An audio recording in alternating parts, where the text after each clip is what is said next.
Olá, boa tarde. Está no ar a Gazeta News, 14 de janeiro de 2014. O ouvidor das polícias do estado de São Paulo, Júlio César Fernandes Neves, reforça as suspeitas de envolvimento de policiais militares em mortes na cidade de Campinas. Hoje, a Polícia Civil começou a ouvir familiares das vítimas. 12 pessoas foram assassinadas entre a noite de domingo e a madrugada de ontem. O número de mortos nesse crime foi superior ao número de assassinatos que a cidade costuma ter em um mês.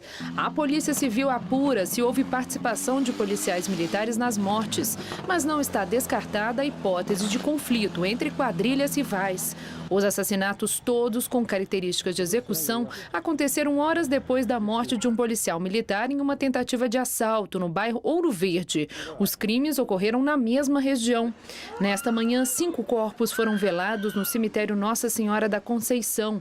A polícia passou em alguns velórios, retirou os corpos e os levou para o Instituto Médico Legal para novos exames. Os familiares das vítimas ficaram revoltados. Ontem, outras 7 vítimas foram enterradas. E mais um ônibus foi incendiado em São Paulo. É o 6º veículo atacado desde sábado na capital paulista. O último ataque aconteceu ontem à noite na rua Luar do Sertão, região do Capão Redondo, na zona sul de São Paulo. Os criminosos entraram no veículo, obrigaram os funcionários e passageiros a desembarcar e, em seguida, atearam fogo. Em todas as ocorrências registradas desde sábado, ninguém ficou ferido. E até agora, a polícia não tem pistas dos responsáveis pelos incêndios. Criminosos fizeram arrastões em 2 restaurantes da zona sul de São Paulo na noite de ontem. O primeiro caso foi registrado por volta das 10h30 na Vila Mariana, em uma casa especializada em servir batatas. 3 jovens invadiram o restaurante, roubaram dinheiro e pertences dos clientes e conseguiram fugir de carro. Cerca de 15 minutos depois, no Paraíso, a cerca de 2 quilômetros de distância, um trio entrou em um estabelecimento chinês. O grupo levou objetos pessoais e dinheiro dos clientes e do caixa. Imagens das câmeras de segurança registraram os crimes e devem ser entregues à polícia ainda hoje. A polícia investiga se há ligação entre os roubos, já que os assaltantes armados agiram de maneira semelhante e em horários próximos. Até o final desta semana, o alerta para temporais e granizo continua aqui na capital paulista. Vamos ver a previsão para todo o estado de São Paulo com Luciana Magalhães.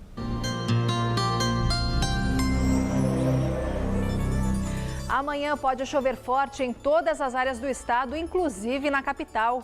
O calor continua, o tempo fica abafado e o sol predomina. Ainda pela manhã a temperatura sobe e a partir da tarde são esperadas pancadas rápidas de chuva. Há risco de temporais e queda de granizo. No centro-oeste, máxima de 35 graus em Votuporanga. No centro-norte, máxima de 33 em Bauru e em São José do Rio Preto. E na faixa leste, máxima também de 33 em São José dos Campos. Amanhã na capital, calor com pancadas de chuva à tarde e à noite. A máxima pode chegar aos 34 graus. E na quinta e na sexta, as instabilidades aumentam e chove o dia todo. A temperatura cai para os 28 e 29 graus. Daqui a pouco eu volto com mais informações sobre o tempo no Jornal da Gazeta. Até lá! 10 pessoas morreram e 10 permanecem desaparecidas após chuva em Itaoca, no interior paulista.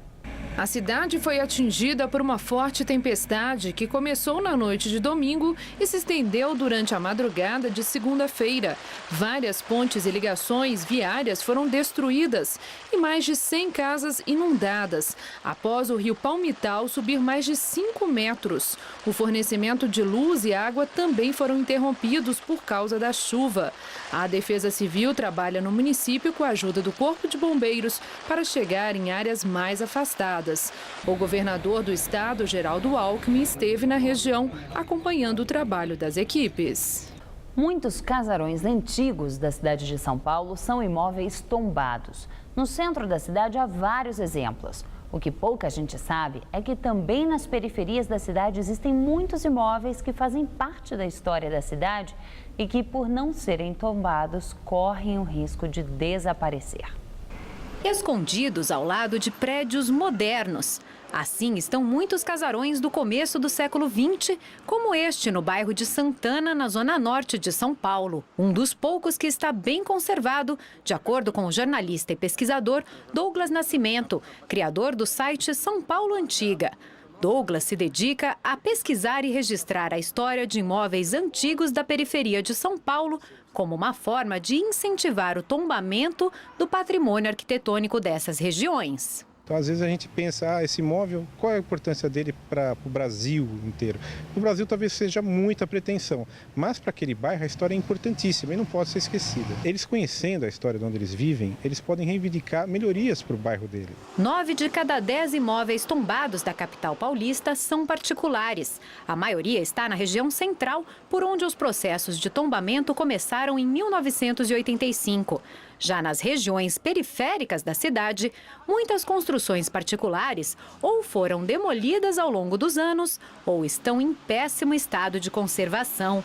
Caso de um dos últimos casarões de famílias portuguesas, italianas e espanholas no Belenzinho, na Zona Leste. Há 70, 80 anos atrás, a Avenida Celso Garcia, salva as suas proporções, era uma espécie de Avenida Paulista, com muitos casarões, vários palacetes. Qualquer cidadão pode solicitar o tombamento de um imóvel junto a um dos 3 órgãos responsáveis pelo processo. Com o objetivo de agilizar o processo de tombamento e preservação de alguns imóveis da cidade de São Paulo, nesta sexta-feira, representantes do Compresp, do Condefat e do IFAM fizeram uma reunião.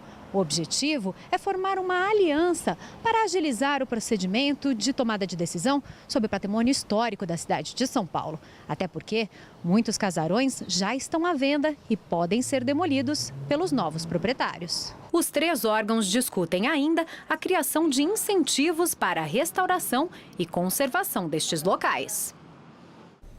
O cantor Thiaguinho se apresenta hoje no Clube A, em São Paulo. Ele interpreta as músicas de seu primeiro CD, Ousadia e Alegria, gravado em abril do ano passado. Thiaguinho ficou 9 anos no grupo Exalta Samba e apresenta neste trabalho solo 16 canções inéditas e 6 regravações. Os ingressos custam entre R$50 e R$80.